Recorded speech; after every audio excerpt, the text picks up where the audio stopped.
You are the ideal woman for sure. If I didn't have a wife, I'd want to marry you, Betty. It looked as though my husband, John, was proposing to our eldest son's wife, Betty, right there on the bed. You can't do that. Though Betty appeared to be resisting, she was also getting closer to John on her own accord. I was shocked to see this unfold on my live security camera. I couldn't believe John and Betty were embracing each other in our bedroom.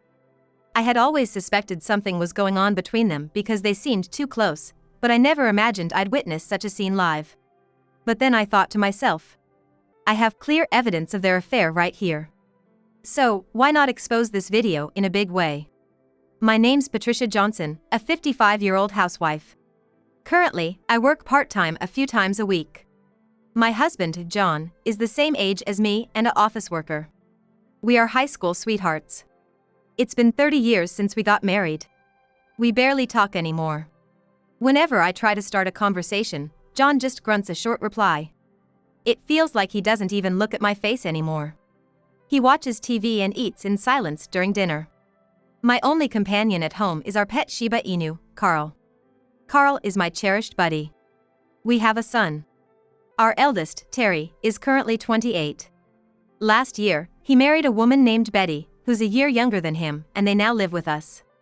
Initially, I didn't expect to live with my son and his wife, but Terry said he wanted to stay at our home, so I agreed. It was mostly for financial reasons. While my son, Terry, has a steady job, it seems that lately, with overtime being restricted, his earnings aren't all that great. Considering the monthly rent, he mentioned wanting to save money by living at home for the time being. I was uncertain about living with my son's wife. However, even though it's just been the two of us, my relationship with John has been cold for a while. Maybe having others in the house might liven things up. Hoping for a better environment, I decided to move in with Terry and his wife.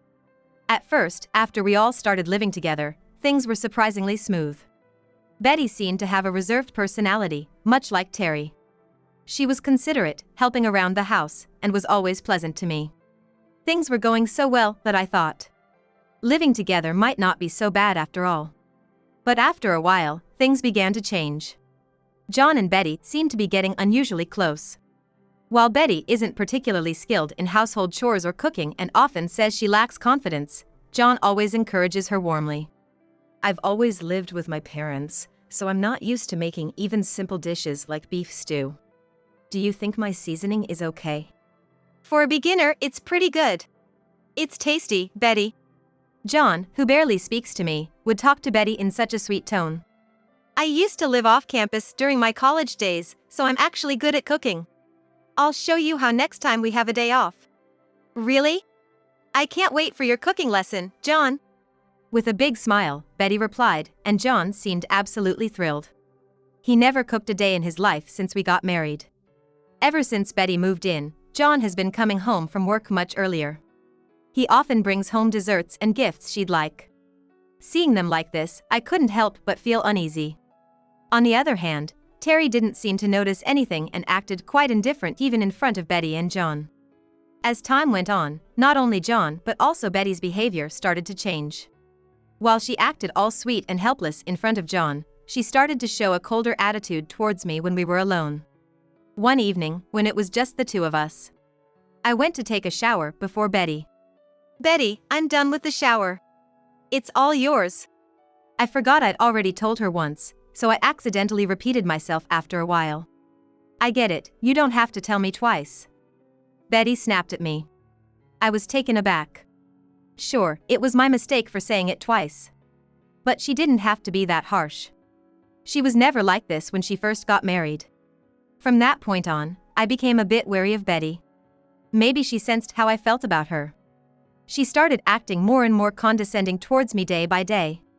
I've ended up taking on more of the household chores than before. Meanwhile, Betty just sits on the couch, constantly on her phone. I felt frustrated, but had no one to confide in. John really likes Betty, and Terry would definitely see me as an enemy if I spoke ill of his wife Betty. Then, on a certain day off, John was eager to teach Betty how to make dumplings. Seeing John in such a good mood, I wanted to complain a bit. You've never made dumplings before, have you? Even when I said that, John just replied, "Quit nagging," and brushed me off. Well, let's start with getting the ingredients. Betty, ready to go? Yes. Thank you. Betty answered with a big smile. John and Betty, chatting and laughing, happily got in the car and drove off. John and Betty, they've been getting along really well lately, haven't they? I tried striking up a conversation with Terry. Yeah. I mean, I'd rather they get along than not. It's better for me. Terry replied, while glancing at his phone. He didn't seem to feel any particular way about it. About 2 hours passed. The two of them returned from shopping. It sure took them a long time considering they just went to the local supermarket. I thought to myself. According to Betty, they took a break at a cafe during their shopping trip. Looking at John, he awkwardly avoided my gaze. The two of them seemed to enjoy making dumplings afterward. Betty was so close to John that she almost leaned on his shoulder. Every so often, Betty would touch John. John seemed completely smitten with Betty. Eventually, the dumplings were ready, and we all sat down to eat. Sorry, I don't feel so good. I'll pass. You guys enjoy. Saying this, I went to my bedroom and collapsed on the bed. I just couldn't muster an appetite. I hate to admit it, but I feel like I'm losing it out of jealousy. John and Betty are acting all lovey-dovey like newlyweds. I don't even feel like eating the food they made. I can tell that Betty is getting all cuddly with John just to spite me. Call it a woman's intuition, I guess. She understands that if she has both John and Terry on her side, she can have a higher position in this household than me. Like this, I slowly started losing my place at home. Living with my eldest son and his wife began as a way to save on rent. I suddenly thought. Even though Betty is married, she doesn't have any kids yet. She's still young. If she wants to save money, why doesn't she go out and work? If Terry can't get overtime and earns less, why doesn't Betty work too? Even in my 50s, I'm working part-time, but Betty stays home all day. Seems like she just lounges around, watching TV shows she's recorded or on her smartphone. One day, I asked Betty in the flow of a conversation. Don't you want to work or something? Huh? Betty went silent, seeming taken aback. Immediately, John jumped to her defense. Hey, you don't need to say unnecessary things. It's enough for Betty just to be at home. John scolded me. Well, if Betty wants to work, she can, but if she wants to stay home, she doesn't have to push herself. Terry just gave his usual non-committal opinion. With both of them supporting her, Betty had a smug look on her face. I couldn't say anything more. Then after some time, I got a call from Betty at my part-time job. Patricia, something terrible has happened. Terry had an accident at work and was taken to the hospital in an ambulance. What? I informed my workplace of the situation and rushed to the hospital. Terry was in the intensive care unit, looking nothing like himself. He was delivering products to a client in a company car. While on his way, a truck driver from the opposite side got distracted, crossed the median divider, and collided head-on with Terry's car. The other driver got away with minor injuries, but Terry was in a critical condition, unconscious. Despite the doctor's best efforts, Terry never made it back. I couldn't believe that Terry passed away before me. The sudden turn of events was too much to believe. I spent the night crying by his side. Betty looked deeply shocked as well. John stayed by Betty's side, comforting her more than me. With no time to mourn properly, we had to start preparations for Terry's funeral. Usually, the main mourner should have been Betty, but she said, I have no idea how to handle a funeral, and didn't make any effort. You've got experience. Help her out. John instructed me. So, I ended up handling all the arrangements and expenses for the funeral. On the day of the funeral, suddenly, Betty got up from her seat and left. Maybe she rushed to the restroom, overwhelmed by tears. Then, perhaps concerned about Betty, John also left as if following her. Time passed and there was no sign of their return. I thought about going out to check on them. However, with obligations to greet other attendees, I couldn't just leave my seat. But they sure are taking their time. I pulled out my smartphone, thinking about calling John. Checking the screen, I noticed a notification from my pet camera app. I was gonna be out all day, so I turned on my pet camera. When my dog, Carl, stays home alone, I keep him in the bedroom. The camera captures the entire room and I can see everything through the app on my phone. I wonder if Carl is okay. Since the morning chaos, I hadn't fed him. I didn't even take him for his morning walk. I opened the app to check on Carl in the bedroom. Despite being in the middle of a funeral, I almost screamed. Lucy was caged, barking as if he wanted out. Beside the cage, a man and woman were lying on the bed. I immediately stood up and rushed to the restroom with my phone. Taking a deep breath, I looked at the screen again. It was John and Betty on the bed. They were embracing each other, still in their funeral attire. My mind was spinning. Betty, who had left her seat crying, and John, who seemingly followed her. Why are they in our bedroom? But then again, the funeral venue is just a 5-minute drive from my house. It's not entirely impossible. I stepped outside to check the parking lot. John's car was nowhere to be seen. It seemed they had indeed driven to the house. I locked myself in the restroom again and checked the camera.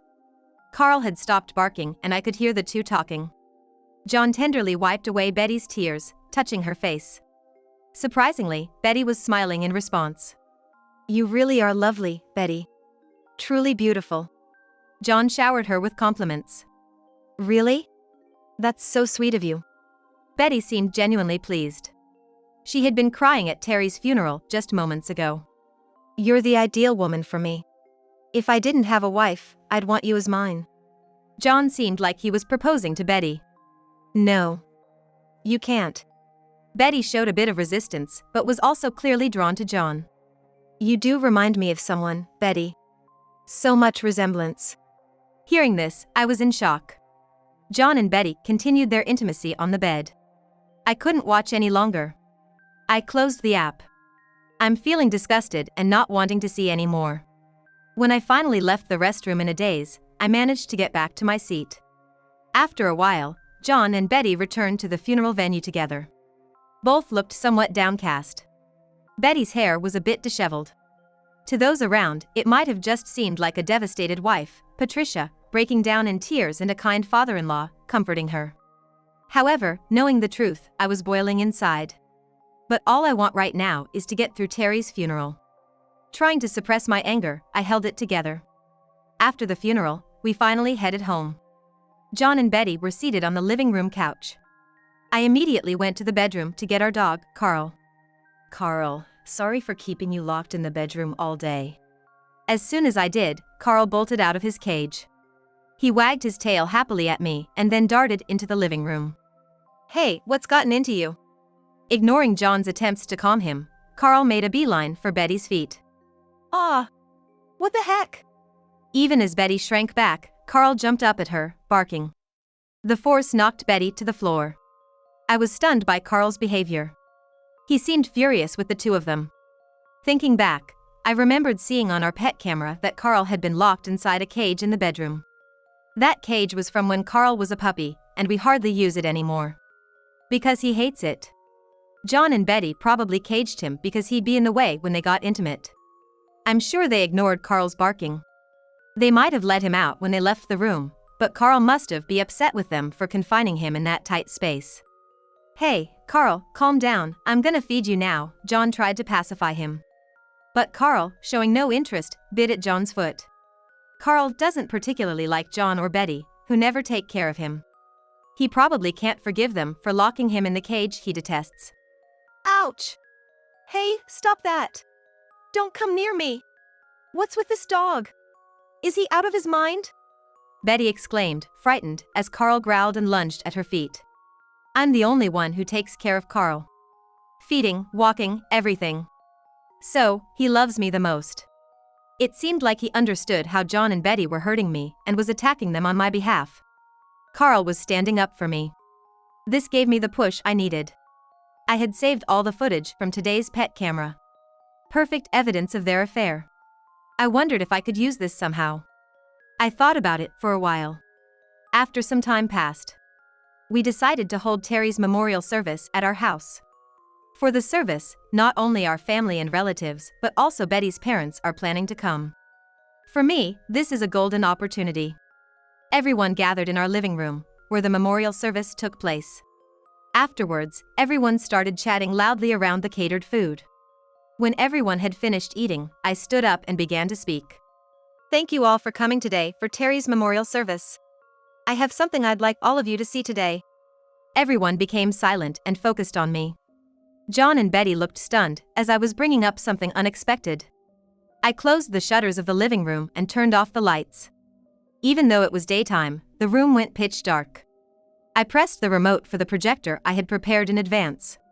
This projector was something John had bought a while ago, saying, "It's like watching movies at home." Although, he hadn't used it much recently. On the wall of the dim room, a large video started playing. It showed John and Betty on a bed, flirting in funeral attire. Thanks to the projector, they were almost life-sized. Their intimate interaction was broadcasted loudly. "Hey, what the hell is this?" Wait, what's going on? Why? John and Betty were completely shocked. They were panicking. The audience started murmuring things like, "Oh my God. What's this?" and "Seriously." John and Betty, in their distress, stood up trying to block the screen from view. Both of you, sit down. You're in the way. I shouted at them loudly. The video continued to show their passionate embrace. Betty, this can't be real. What is this about? Betty's parents stared at her with a twisted expression. Ladies and gentlemen, this footage was captured by a pet camera I had set up in our bedroom. Hearing this, John muttered, "Damn it." He probably had forgotten about the camera there. If you look at the date and time at the bottom of the screen, these two snuck out of Terry's funeral service, drove back, and did this in our bedroom. Hearing this, everyone gasped and exclaimed, "No way," and "I can't believe it." Hold on, there's a reason for this. I was really sad about Terry's death and was crying. John came to comfort me, and it kinda just happened. At that moment, the video reached a scene where she said, "I've actually liked you for a while," to John. I paused the video at that point. Did you hear that, everyone? Not only my husband, but it seems Betty was pretty into it too. Betty's face turned bright red from embarrassment. I pressed the play button again. While Terry's death was shocking, I always felt something was missing. I actually prefer men who shower me with compliments. So maybe, I prefer you over Terry. Betty's voice played loudly, and everyone glared at her. There are such terrible women in this world. Ugh, it's sickening. I said, shuddering. Betty, I never knew you could stoop so low. It's truly pitiful. That's right. I can't believe she's our daughter. What an embarrassment. Betty was scolded by her parents and broke down in tears. Then, John's voice could be heard from the video. You are truly the ideal woman. If I didn't have a wife, I'd want you as mine. Seems I'm just in the way for my husband. There's nothing sadder than that. Everyone gave John disapproving looks, and he cast his gaze downward in shame. I feel so bad for Patricia. Who knew John was such a terrible person? John received cold stares from all the women present and was sweating profusely. Then John's voice was heard again from the video. You really does resemble my first love. I pressed the pause button again. Everyone, Betty looks just like my husband's first love. But that's no excuse for him to make a move on his son's wife. John's face turned pale. I know about my husband's first love. We were high school classmates. I had a friend who had an older sister named Sophia. That Sophia was my husband's first crush. Well, it was just a one-sided love though. John looked embarrassed as I revealed his past. I paused the video and displayed a photo on the screen. This is my husband's first love. The screen displayed a graduation photo of a young girl. A girl with neat braids. It was Sophia from her high school days. Upon close examination, there was a certain resemblance to Betty. And guess what? We have Sophia here with us today. Please welcome Sophia. What? John was so shocked that he couldn't close his open mouth. I turned on the lights, and the room brightened instantly. Suddenly, a middle-aged woman energetically entered the room. This was Sophia, John's first love. I knew Sophia's younger sister and had her contact, so after explaining the situation, Sophia said she'd love to meet John.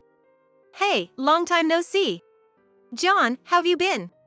As she said this in a loud voice, the large woman stood before John. The current Sophia was quite plump, reminiscent of a female wrestler. She looked nothing like she did in high school. Her voice was hoarse, probably from drinking. John was frozen in shock. Sophia. You mean you liked me that much, John? I had no idea. Why didn't you tell me?